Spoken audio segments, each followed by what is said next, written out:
Hi everyone, Tom here from Lunch Club Productions with my video essay. So in today's video essay, we're going to be evaluating the way different genres use different editing techniques and trying to critically analyse the relationship between editing techniques and audience engagement. So we're going to be talking about how all those things work together and we're going to be looking at some clips to give examples of that. There are many different editing techniques that an editor may use to help them convey meaning to an audience. Which of these techniques is used is often up to the editor and the director's style and vision for the film, but equally, the genre of the film can often influence what techniques the editor might use. For example, action films or scenes of action within other genres of film often make use of cross-cutting to convey the urgency of a situation. This is pretty typical of that genre of film. The characters and action happening in separate locations are cut together to demonstrate both planes of action that are occurring at the same time. An example we can look at would be in Peter Jackson's Return of the King, part of the Lord of the Rings films, edited by Jamie Selkirk. In this, we see towards the end of the film that the characters are all in bad situations. Frodo and Sam are standing at the crack of Mount Doom, about to throw the ring into the fires, when Frodo has a change of heart and decides to keep the ring for himself.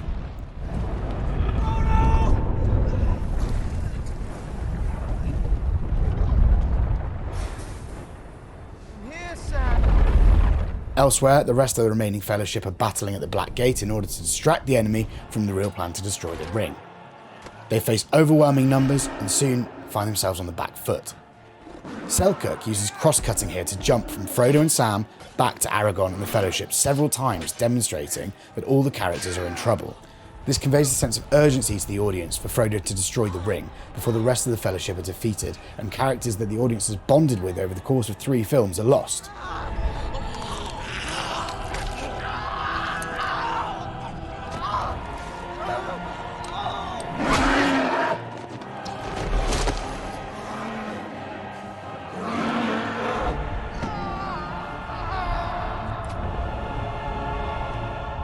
Another example of an editing technique that may change depending on the genre is that of shot duration.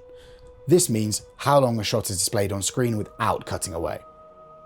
For example, in the clip, the action style shots are often on screen for only seconds, while the more dramatic shots, such as Frodo's putting on of the ring, are held on screen for longer to build that emotion and tension to the audience, and we can see that here.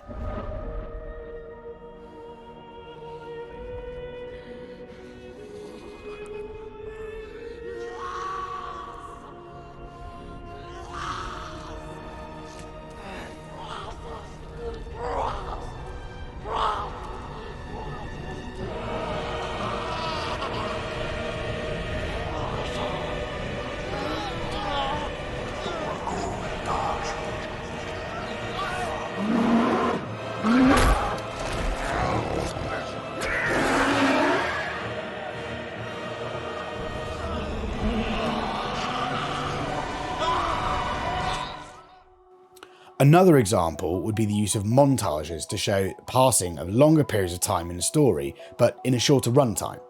Montages today are a development from Soviet montage theory. The idea is that a series of images are played in an order of some kind and that this makes a film. This can be seen in Battleship Potemkin, which is credited as being one of the earliest examples of montages and Soviet montage theory. This is then branched off into the montage as we know it today, where it condenses time. A classic example of using a montage in this way is from Rocky in 1976, edited by Scott Conrad and Richard Halsey. In Rocky, we see several shots showing the main character, Rocky Balboa, training for his upcoming boxing fight. The montage features footage of him running in different locations, exercising in the gym, practicing his boxing skills. The montage is only 3 minutes long, but in that time the audience is given all of the information they need about how much Rocky has been in training.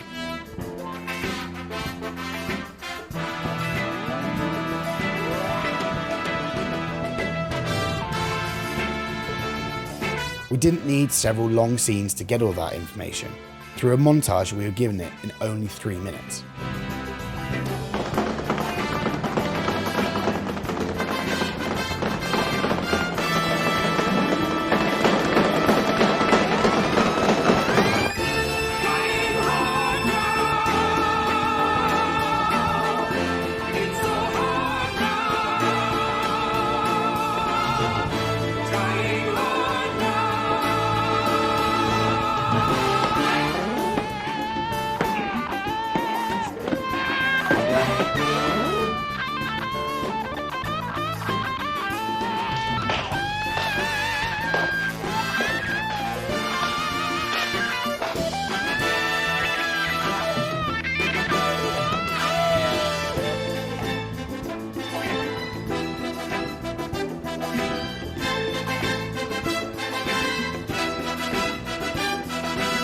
You're gonna kill him!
An example of where montages can be more specific in style for a certain genre would be adventure films, where the characters often embark on long journeys around the globe to many exotic and far-off locations. In these films, one particular trope repeatedly used is to show a montage of different modes of transportation, perhaps even the characters on the transport or getting on, in and out of different vehicles. This imagery is often overlaid on a map or a globe, with a line showing the character's progress, and it moves through the locations that the characters are passing through. Several examples can be found throughout the Indiana Jones film series, as seen here.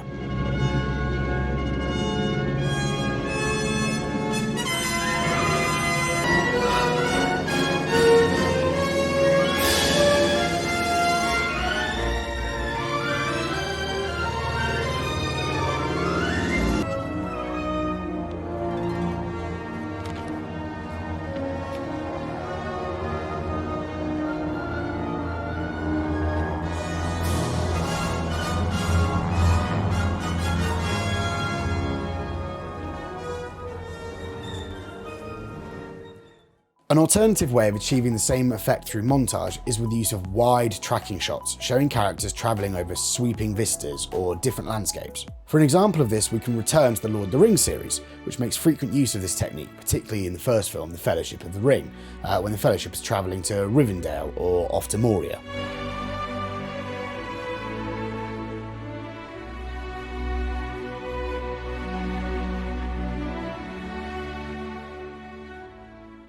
If we think about the examples of the different editing techniques discussed so far, we also have to ask ourselves, why are they used? What's the purpose of condensing information into a montage, for example, or using crosscuts to show different sets of events occurring at the same time? Well, these methods are often used within their genres to help keep audiences engaged. If we return to the cross-cutting in The Return of the King, audiences are being gripped by the alternating planes of action, due to the cross-cutting allowing them to see both planes of action occurring at the same time. If cross-cutting was not used here and all we got was the battle at the Black Gate, for example, never getting to see Frodo and Sam struggle in Mount Doom, would we as the audience get that sense of urgency? Unlikely. Why then are travel montages used?